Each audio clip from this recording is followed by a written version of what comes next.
conservative new media viewers, basketball fans around the world. Woo!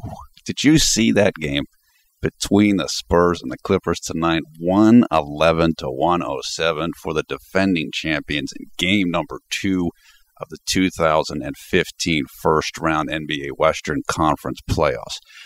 Man, I caught this game. I only caught the second half of it. And look, this was back and forth the entire way until later in the game, until midway through the fourth quarter. No team had a double-digit lead in this game.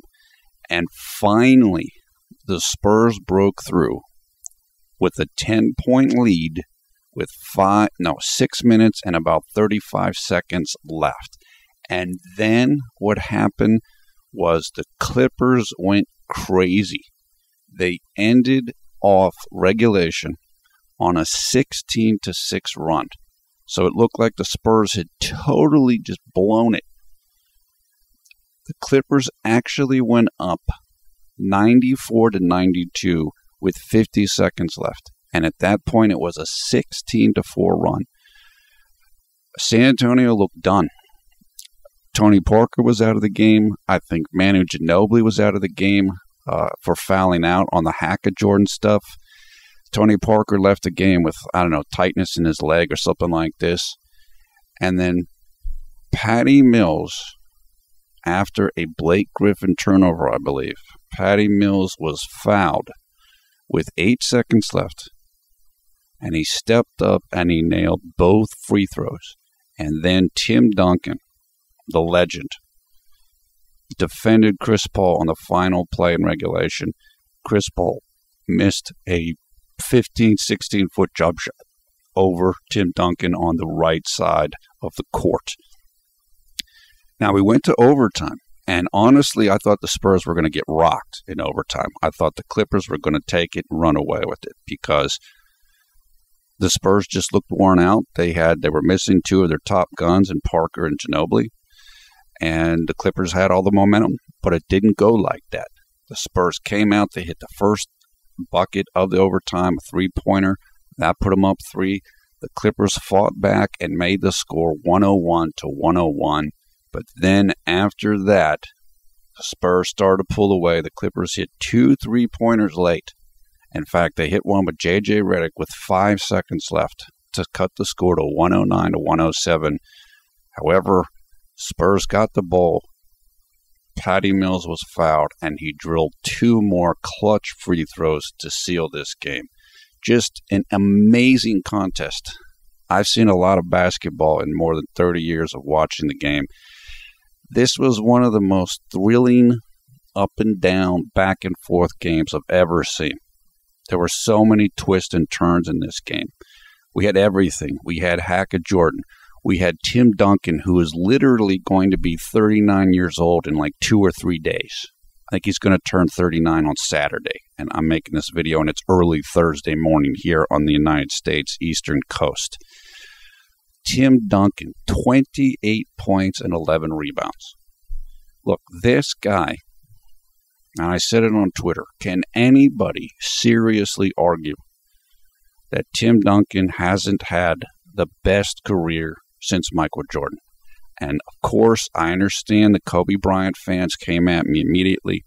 Look, I made a video about this. You can go look it up. Tim Duncan versus Kobe Bryant. Tim Duncan's almost 39. And he's putting up 28 points and 11 rebounds in the playoffs on way better than 50% shooting. I totally respect Kobe. I have full respect for Kobe Bryant and everything he's done and his skill level and everything. But let me just say 3 things. Number 1, Tim Duncan was literally 1 free throw made away by either Manu Ginobili or Kawhi Leonard from having 6 rings right now. That was in 2013 when the Spurs blew it.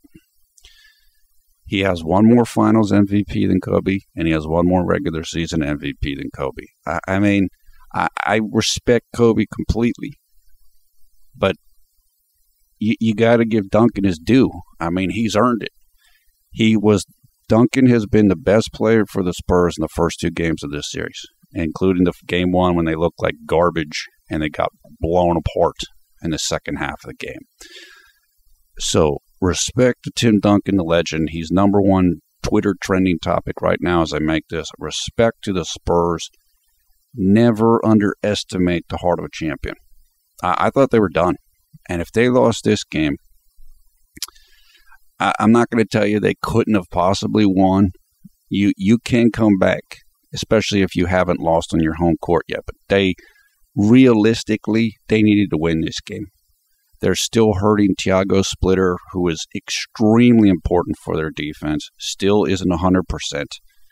Now Tony Parker's hurting, and he was horrible in this game. He had 1 point on 0-6 shooting.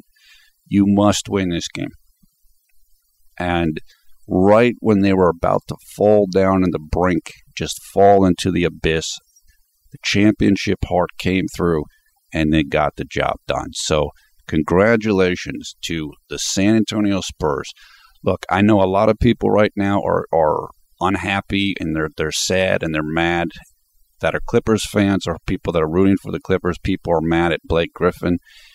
Blake did have some poor decisions down the stretch of this game. He did have some costly turnovers. Still, the guy had a triple-double, 29 points, 12 rebounds, 11 assists. I would just urge people, don't be too hard on him. With Thiago Splitter out of this series, or minimized, nobody on the Spurs can stop Blake Griffin. So Blake Griffin is the best chance that the Clippers have of winning this series. And they're not out of it. This is only one game. The Clippers have proven this year that they're capable of beating the Spurs in San Antonio, and they are absolutely capable of doing that. So this series is far from over. Honestly, I didn't think the Clippers were going to have a real good chance in this series, but I give credit to Doc Rivers. He's worked with his thin bench. They're basically playing 6 guys. That's who they're relying on, the starters plus Jamal Crawford. Spencer Hawes isn't getting any run, or at least he hasn't yet. The rest of the bench isn't doing anything. So Doc Rivers was like about a minute away from taking a not deep team and going up 2-0 on the defending champions. You got to give them credit for that, and you got to give the Clippers credit for that. They've played incredibly well. This is the only series. There are 8 series going on right now in the playoffs, and this is the only series that's tied at 1 game apiece. All the other series are 2-0, and all of them are being led by the home team, except in the Washington versus Toronto series, which I feel bad for Raptors fans. They're some of the best fans in the league, but teams just struggling when they can least afford it. And that series is not looking good for the Raptors. So this is the best series of the first round currently, and it's probably going to stay that way. As I said, the Clippers are far from done. They've showed tremendous amount of heart in this series and poise. Yeah, Blake blew it late in this game, but look, Tim Duncan blew it in the fourth quarter. He couldn't hit anything. I think he said after the game it was the worst fourth quarter of his career, and it wasn't good, and it looked like Tim choked everything away. So if the Clippers hit 1 or 2 more shots, nobody cares. Everybody's talking about Blake Griffin's triple-double. So awesome stuff. I am PFV Paul F. Villarreal, the NBA expert. Thanks a lot for watching Conservative New Media. We hope you guys are enjoying the 2015 NBA playoffs as much as we are. I love this stuff. This is an incredible, incredible game, and we're looking forward to Game 3 of this series, which will be coming up in 2 days on Friday, whatever day it is. I don't remember my dates right now, but just 2 days from now, or actually less than that. So take care. We'll talk to you again soon. Hope you're enjoying the playoffs as much as we are.